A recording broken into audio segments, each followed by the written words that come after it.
Geoff, what's the link between animal agriculture and climate change? Animal agriculture, we're now raising over 67 billion land animals a year for human consumption, and that has incredible effects for the ecosystem and climate change. According to the FAO, it accounts for about 18% of global human-induced greenhouse gas emissions. So it's a pretty direct link in terms of the emissions themselves, but then animal agriculture is also very important to many smallholder communities throughout the world, and with increasing climate change, food security problems, we need to be able to support those types of systems that are also more welfare friendly in the future. Well, that's the problem, isn't it? Because a lot of the communities which are going to be hit the worst are the least able to adapt. There may be some small farm holders who have a couple of goats and a couple of chickens, and they could be, I guess, just wiped out if anything bad happens in terms of climate change. Yeah, that's right. So in terms of solutions, one thing that we're about is the welfare of the farm animals, and in the larger industrialized operations are where we see some of the worst welfare abuses. Gestation crates in pig production, where the pigs can't even turn around. In chicken production, in egg-laying production, tiny crates about the size of a sheet of paper where they can't spread their wings. And so when you talk about trying to fix the food security problem, it's not just about production. And so when you try and just increase animal source foods, perhaps going towards a more industrialized animal operation, these actually have been shown not necessarily to increase the nutritional capacity of those most at risk. So the real solution is to support those smallholders themselves. I don't know if you have battery farm hens in the USA when chickens and hens are all in cages and forced to lay eggs day after day. Do they use or emit more carbon emissions than a organic farm with the chickens roaming freely?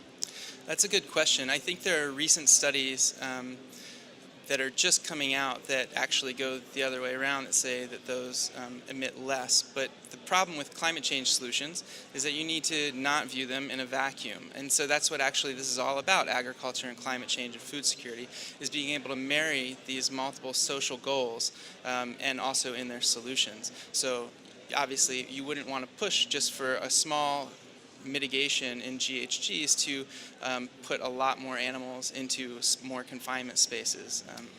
I suppose also the problem with climate change is sometimes we're so focused on cutting emissions, we do forget about the welfare of animals. I was speaking to someone from Argentina the other day who told me that such was the pressure on farmers not to cut any more trees down. They now have intensive cattle rearing operations where the cattle are just locked up and force fed. So how do we get that balance? Yeah, I think you have to do it situation by situation, and that's a good point.